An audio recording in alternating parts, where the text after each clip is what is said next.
Las opiniones y comentarios expresados en el siguiente espacio son exclusiva potestad de quienes lo emiten. Esta empresa televisora exime su responsabilidad o participación en los mismos.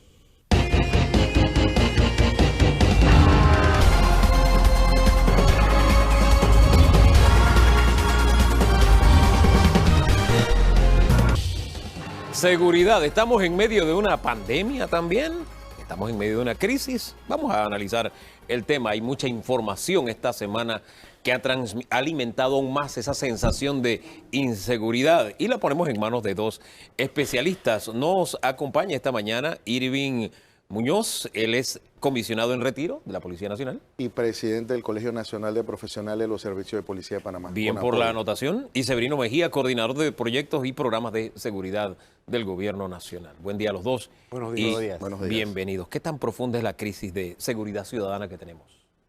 Bueno, yo la establezco desde varias aristas y varias perspectivas.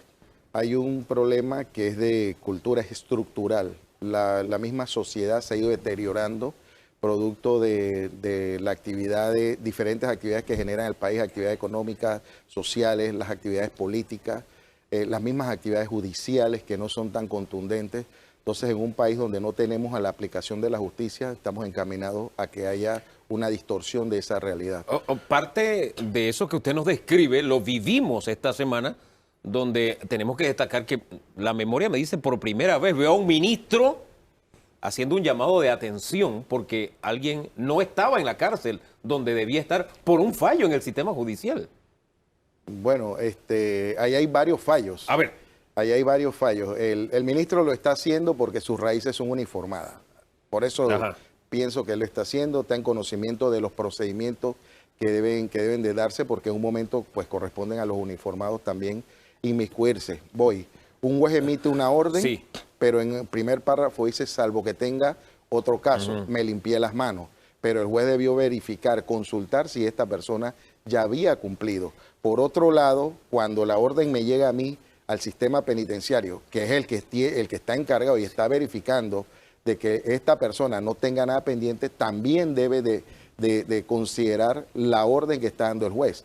El juez emite una orden, pero también hay otro funcionario que tiene que verificar de que su orden sea legítima y que no afecte o que no riña con el cumplimiento de otras Fue un fallo múltiple, órdenes. fue un fallo sistémico. Hay un fallo en el sistema, hay que revisar, hay que tomar esta experiencia y establecer un buen proceso y que sea auditable, que sea medible, que nosotros podamos evaluarlo, porque vuelvo y digo lo que siempre establezco en nuestro país. Hacemos muchos proyectos, tenemos muchas iniciativas, pero no las medimos, no le damos seguimiento. Entonces, estos errores, estos detalles tienen que darse seguimiento y tiene que haber alguien que lo esté auditando o evaluando. Y no es cualquier detalle, porque al final estamos hablando de una situación en que un ministro dejaba en duda de que la decisión del juez tuviera algo de por medio y eso alimenta aún más esa sensación de inseguridad ciudadana. ¿No le parece, don Severino? Es correcto, yo comparto las reflexiones que hace el comisionado Muñoz. En efecto, el problema me trae a la mente aquella parte de la historia de los enfoques. El enfoque de sálvese quien pueda, después de la invasión, en la que nos explica un poco por qué surgieron tantas agencias de seguridad privada. Porque en esa etapa de transición de un gobierno llamado dictatorial, un gobierno democrático, la policía estaba consolidándose como tal. Pasamos entonces al enfoque de la mano dura, pensando que la política criminal, la política de coerción o represión era la solución a un problema. Y en este momento yo creo que el enfoque de la prevención del delito es lo que definitivamente debe ser la respuesta en función del aprendizaje significativo que hemos alcanzado de que no es la represión lo que va a solucionar el problema. Pero hay una sensación de que no hay ni prevención ni represión, sino todo lo contrario. Naturalmente que lo he planteado en otras oportunidades, estamos ya inclusive el comisionado ha participado en el planteamiento de la política criminológica, que es la herramienta que va a darle la atención a este problema. Un problema consuetudinario, un problema que se viene planteando desde hace 17 años, cuando el Instituto de Criminología lo desarrolla producto de un consenso nacional que el expresidente Martín Torrijos adopta los lineamientos generales en un decreto que desafortunadamente quedó en su cuna, que en el año 2010, en la gestión del expresidente Martinelli por el asesinato del hijo de Rolando Carrizo, estimuló el desarrollo de la Cruzada por la Paz, y hemos estado en ese andar hasta que por fin la gestión del presidente en su política estableció del plan de acción elevar ese decreto ejecutivo a ley de la República. ¿Qué va a cambiar? ¿Esa será la varita mágica, un decreto, elevarlo al nivel? ¿Eso va a ser la...? El tema de la gestión de seguridad no se maneja pensando en varitas mágicas. Empecemos por ahí. Porque la criminalidad muta y se transforma. Lo que hay que estar es preparado frente a las transformaciones y cambios que se dan en la criminalidad, y que las políticas sean lo suficientemente flexibles para adaptarse a esos nuevos retos. Y además, como dice el comisionado, con el cual estoy de acuerdo, hay que medir gestión por resultado para ir adecuando o dando los golpes de timón, qué ajuste hay que hacer, qué cambio hay que aprovechar. Esa es la realidad que tenemos que tener muy claro. Don Danilo. Ahora bien, si hay que medir a escala de los servicios de policía, de los 3 servicios, hemos tenido reacciones, independientemente de que haya indicadores que suban. Los hay. Homicidio, por ejemplo, tiene una tendencia a subir. Yo observo que los indicadores de reacción policial son bastante elevados. Es decir, la policía informa sobre cuántas detenciones, cuántas capturas realizó.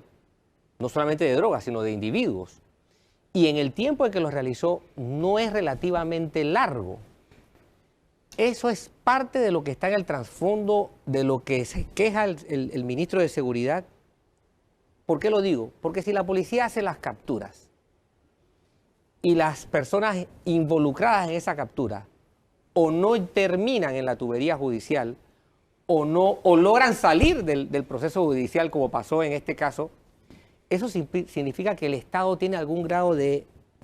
las tuercas del mecanismo de reloj como que se salieron.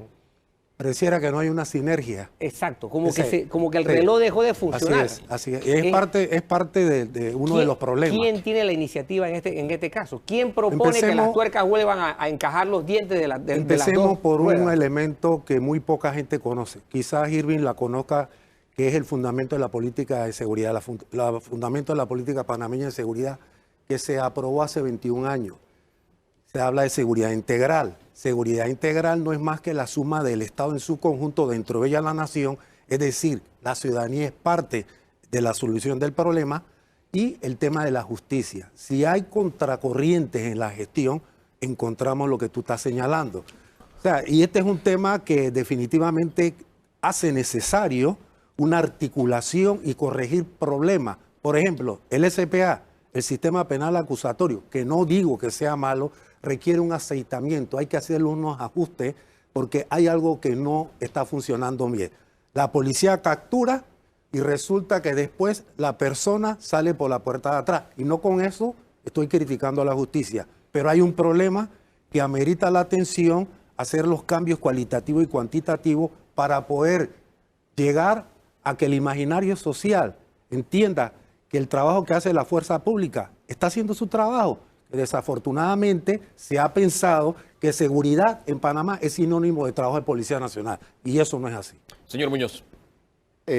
Bueno, con respecto a eso, Danilo, mira, uno de los grandes problemas que yo he visto en esto es la politización de la seguridad, porque el concepto de seguridad se trajo a la política. Inmediatamente eso pasó, nosotros empezamos a desviar la atención o el comportamiento de lo que se venía haciendo. Entonces, cuando se dio todo este cambio institucional del cual tú fuiste parte, llegaste a la Policía Nacional, se dijo los policías no deben de participar en actividades políticas, pero resulta que después de unos años hacia acá nosotros empezamos a hacer nuestro trabajo, pero se incorporó la seguridad como parte de campañas políticas. Entonces, a partir de allí empezamos a distorsionar. ¿Por qué? Porque los planes y los trabajos que se venían haciendo y que llevaban buen enfoque, elaborados por personas profesionales, conocedoras del sistema, Entonces se fueron dejando de un lado para incorporar nuevos planes que no tienen una proyección en el tiempo.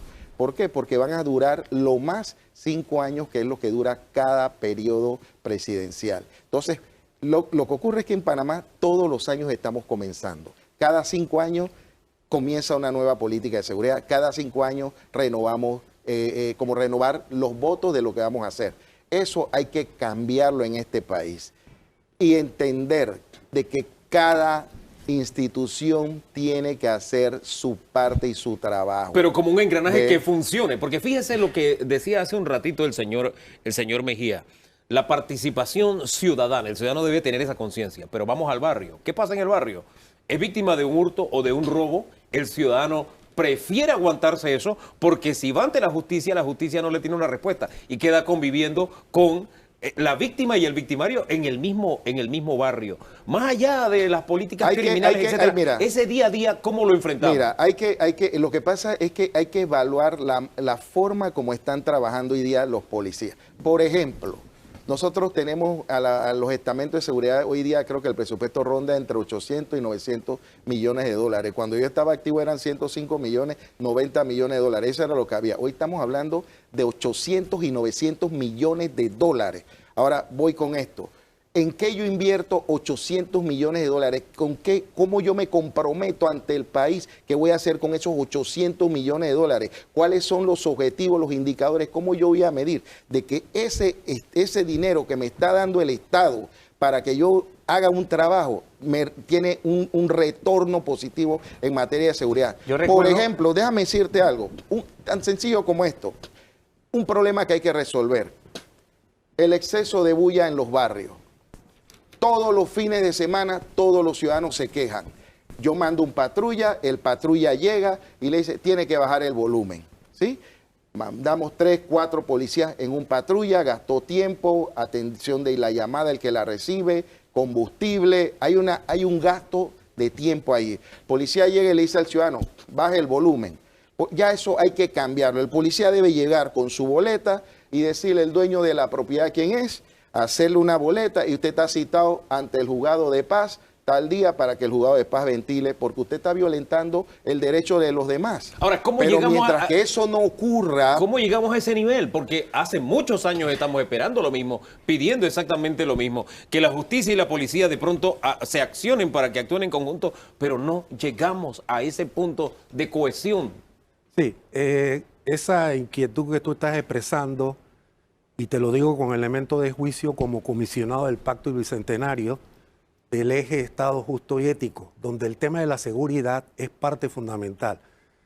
Y nos sorprenderíamos de la cantidad de problemas y propuestas que hace el ciudadano común. Y parte de lo que señala Irving lo muestra con ese indicativo. Nos encontramos que es necesario el tema de la reforma del Estado en todos esos puntos. La institucionalidad es fundamental. Hay que hacer un trabajo profundo que nos lleve a un contrato social que revierta todas aquellas perversidades que actualmente estamos viendo. Pero el asunto es cuándo vamos a comenzar a hacerlo. Esto es tan pronto, en noviembre de este año, se logre sacar el consenso de lo que el ciudadano quiere, hacia esa dirección tenemos que llegar. Pero todo indica que las ruedas, los engranajes que son, vamos a ponerlo así en escala, policía, personeros, fiscales, jueces y sistema penitenciario, cada rueda gira en su dirección independiente a velocidad. Lo que pasa, Danilo, lo que pasa es que hay que verlo como un todo. Hay que verlo como un todo. Entonces, hablamos de inseguridad, vemos policía. Se fugó Cosio, lo trajeron, iban a culpar a la policía. Dice la policía, espérate, yo advertí, yo dije, dice el fiscal, el procurador encargado. Nosotros hicimos la advertencia, pero hoy día el magistrado presidente de la Corte anunció de que él está haciendo una investigación sobre esa situación, porque ellos aceptan de que ahí hubo un error y hubo una falla, y el error tiene que pagarse. En esos niveles el error tiene que pagarse, porque cuando un policía se equivoca, cuando otro ciudadano se equivoca, lo paga. Lo paga, y el ciudadano lo paga. Lo está perdiendo. El ciudadano lo está pagando con su vida y con sus bienes. Y ese es el problema. Yo evaluaría dentro de este sistema, que es donde se nos caen a nosotros los casos, si fue efectiva la desaparición de la PTJ y la creación de la DJ. Eso yo le evaluaría. La separación del cuerpo y el alma le llamo yo. La criminalística hacia un instituto de medicina legal y ciencia forense y la judicialización de los casos, la investigación criminal separado. Allí es donde está la fortaleza del sistema. Y ya tenemos data suficiente para saberlo. Entonces ya a esta altura tenemos data y decir, esto funciona o no funciona. Ahora, en ninguno de los dos modelos, cuando uno ve los resultados judiciales, uno se da cuenta que el 90% de los casos se van a sobreseimiento. O sea, bajo ninguno de los dos modelos, al final de la tubería, lo que nos sale es el mismo volumen de líquido. Bueno, lo que tú estás diciendo nos muestra el imaginario social que todo lo que tiene que ver con inseguridad es la policía la culpable. No, yo estoy consciente de que ese es un prejuicio. En el fondo subyace, ¿no? En el fondo subyace. Efectivamente. O sea, y eso no me parece justo. Eso es un Tenemos que prejuicio. hacer mucha docencia para Es más, hacerle una de mis grandes comprender. preguntas es, ¿se siente la policía? Porque ambos han trabajado en el cuerpo institucional. ¿Consideran ustedes que la policía hoy día, tiene un respaldo legal para las funciones que tiene que cumplir? La policía tiene un respaldo político. Pero no legal. Tiene un respaldo político. Requiere transformarse, mirar hacia adentro y volverse a reestructurar. Y te voy a explicar por qué. Porque la misma legalidad que se ha incorporado en Panamá ha hecho que la policía pierda fuerza. Te voy a dar un ejemplo. Anteriormente, cuando nosotros salíamos a patrullar y veíamos un menor cometiendo un hecho, cualquier policía lo detenía, lo llevaba ante las autoridades. Hoy día el menor te dice, tú no eres policía de menores. Ya esa segregación y esa especialización limita la actuación o la capacidad de respuesta de la policía. Porque ¿qué ocurre? Que ahora en cada estación, en cada zona, en cada lugar, yo tengo que tener policías menores. Cuando si yo no lo estoy tiene, pagando policía para que hagan todo. Esa reestructuración pasa también por ver de qué forma corregimos que haya tantos caciques, porque al final tenemos una pandemia de comisionados y subcomisionados que no sé si el sistema lo pueda sostener. ¿Qué piensan ustedes? Yo sí quiero, en este sentido, debo ser honesto. Hay muchos aspectos de carácter policial de la cual yo no tengo la experticia porque yo no soy policía. Ajá. Yo llegué hasta ser militar. Sí. Y militar soy hasta el final de mi existencia. Pero hay que hacer las críticas constructivas de que este fenómeno del incremento exponencial, desdibujando la estructura organizacional de la policía, habría que remontarse a dos periodos anteriores del por qué se permitió esos ascensos indiscriminados, quizás de oficiales de policía que no tenían las calificaciones para llegar a eso. Ahora, el punto es, ¿no es momento de corregirlo en vez de estar mirando hacia atrás? Creo que eso se está corrigiendo. eso se Mira, está ya corrigiendo. se están Sí. adoptando, y yo no quiero decir que no estaban calificados. No es descalificado, pero no se quizás trata otra- de descalificar. Lo que se trata es que esto es por competencias. Tú comienzas en un año, terminas en otro año. Cada cierto periodo tú vas siendo promovido. Así funciona esta carrera.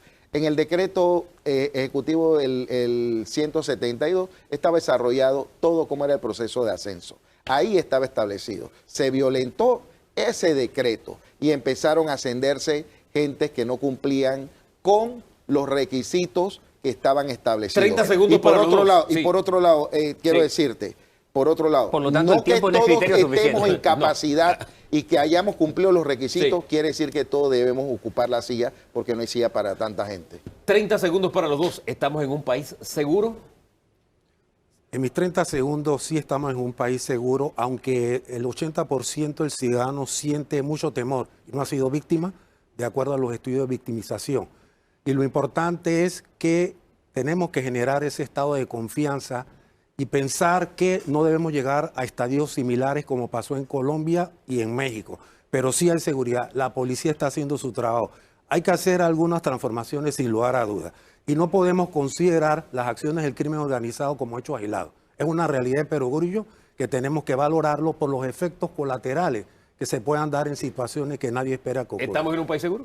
Altamente seguro. Estamos en un país altamente seguro y la mejor recomendación que yo puedo dar en lo que nos espera, porque creo que van a venir un incremento de hechos delictivos, que la policía se haga más proactiva, mandando mensajes de prevención, haciendo más presencia y reestructurándose para tener mayor contacto y presencia dentro de las calles. Es un tema en el que y tenemos que barrios. seguir profundizando porque los especialistas nos dicen, nos sentimos en un país seguro. ¿Usted cómo se siente como ciudadanos, es un tema que seguiremos abordando aquí en Debate Abierto, don Danilo. Va a ser un tema increciendo porque yo ni siquiera podría decir que creo que la delincuencia, la criminalidad va a aumentar. Yo estoy absolutamente convencido que va a aumentar. El asunto es cómo el Estado va a reaccionar ante un hecho que yo veo inevitable. Y usted lo dice muy bien, cómo va a reaccionar el Estado. Y me preocupa que ya comienzan los discursos políticos abordando ¿qué? Lo que usted había señalado. La seguridad, pero desde la óptica política. Y el argumento político, mientras se siga manejando de la forma en que lo hacemos, no tendremos soluciones. Este es un tema que tenemos que abordar, donde lo más importante es cómo se siente usted como ciudadano con el servicio que le da el Estado para su seguridad ciudadana en el día a día.